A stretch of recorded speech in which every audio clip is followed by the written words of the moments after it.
So I don't want to get off topic really quick on the Peruvian stones because there's something that I've heard with the notches. Okay. I'm curious what your theory is with like the notches on these stones. Would you mind pulling those back up, Christos? Thank you.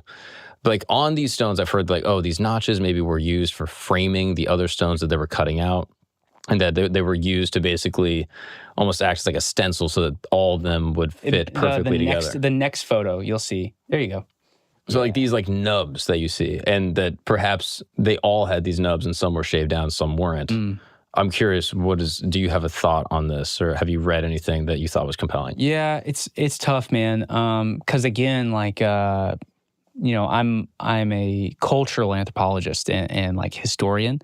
So I study the way people lived and the way they interacted with their environment, and then I just studied like the cultural history. So this would be like engineering. Right. You would need like an engineer's eye to look at that. But my guess is I have seen these things all around the world. Now, the popular ones are Peru and Egypt, but I was just in Cambodia and I saw it on the Cambodian pyramid of Kokera. Massive pyramid, and it had these nubs. My guess is that if you have generations upon generations of people who are working this kind of stone,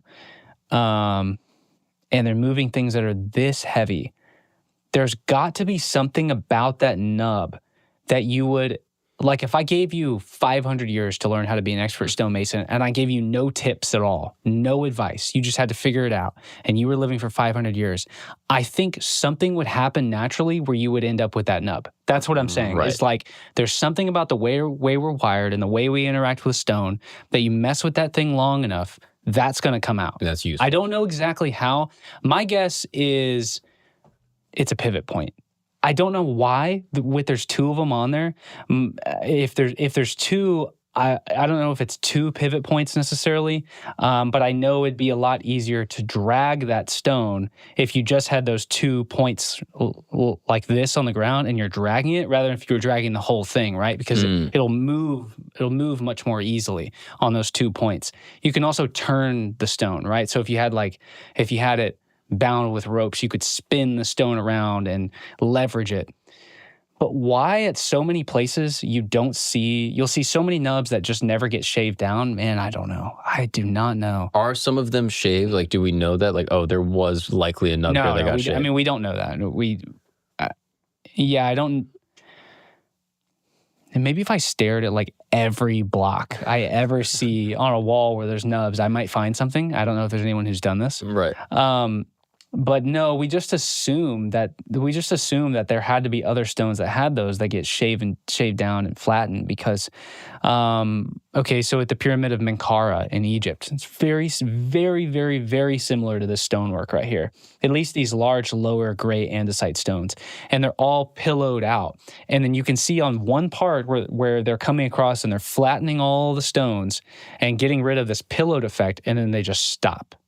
And it just ends. It's like all the workers just put down their tools and never worked on it again. And in Peru, we see walls that are like that as well. So we just assume that there were definitely stones that had those nubs that just, for whatever reason, never got shaved down. Fascinating. And is there a theory or a couple theories as to why they're so different? Like none of these stones, like you had mentioned, are, there's no two the same, which, I know what you're asking is, so Peru the Andes in general are prone to earthquakes, and earthquakes played like a major role in the destruction of civilizations. So like Lima culture, this is in the city of Lima, they experienced a lot of earthquakes. And Lima culture really had always been there, but I could be wrong, and I'm not an expert about Lima culture. It's not really my interest, but I think their height is somewhere between 500 and 1000 AD.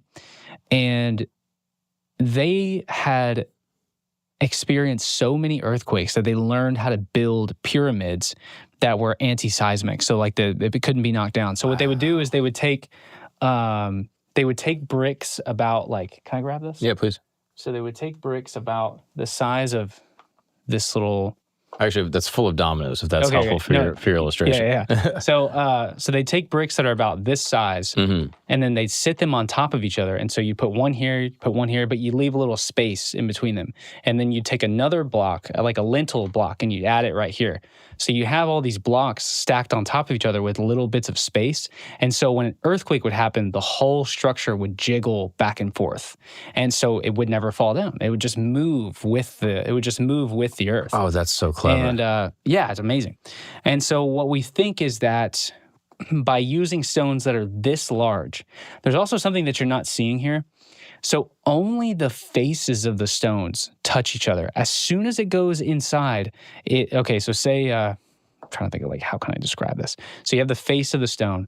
And if you were to take one layer off and look down on it from the top, you would notice that the face here is connected, but on the inside, the sides of the stones move away from each other. So there's a triangular space between each side of the stone, and it's filled with gap fat. It's like this red paste glue stuff that they would make from llama fat. It's like a mortar. But kind of, but it was like, it's like a, the way I would describe it is like shock absorber. And so when an earthquake happens, the blocks don't shatter because they're pressed against each other. You have a shock absorber between the stones. And so the stones are moving back and forth like this. And they stay perfectly, the various shapes of them. It allows the face on the outside to stay locked together. But if the stones were pressed up against each other, they would all crack. Like you'd see a crack go down the middle. And none of these stones are cracked because they have this almost like a cartilage. That's the word I was looking for. It's like a cartilage between the stones. And does the cartilage still exist? Yeah. Like it hasn't like degraded due to. I don't know about that, but I know that I have looked between stones and it's still there. Fascinating. Yeah. That is so clever. And so it's basically like anti-earthquake technology. Yes. Yeah, it is. Wow. Yeah, it's fascinating. And that's seen all through like Central and South America? No. This is exclusively to what we call Inca sites, but because they're more earthquake prone. Yes, because they're on a fault line, I presume. I don't know, but I would guess. Yeah. Wow, that is so interesting. I never would have guessed. Now that. In Peru, the Inca are really the only people that achieved this kind of stonework. The only thing that's similar is in Bolivia. You have good Lord, what's the name of it? Tiwanaku in Bolivia. And it's very similar stonework there. But Tiwanaku is a crazy place because it looks like a bomb went off in the city. It's just, you have these giant stones just scattered around. And for so long, nobody knew the assortment of the stones and how they all went together. And they've been reconstructed. Like somebody scanned it all and reconstructed it using like 3D models, like blocks. And it used to be some kind of building. And it's like it just blown up. Okay, so that's one there. So that's actually a courtyard. It looks like it's a building. It's the next photo over, sir. If you just go one to the right. One to the left of that one. Oh, perfect. That one. Oh, wow. So you can see all these stones. They're kind of, so what's happened here is they've laid all these blocks out.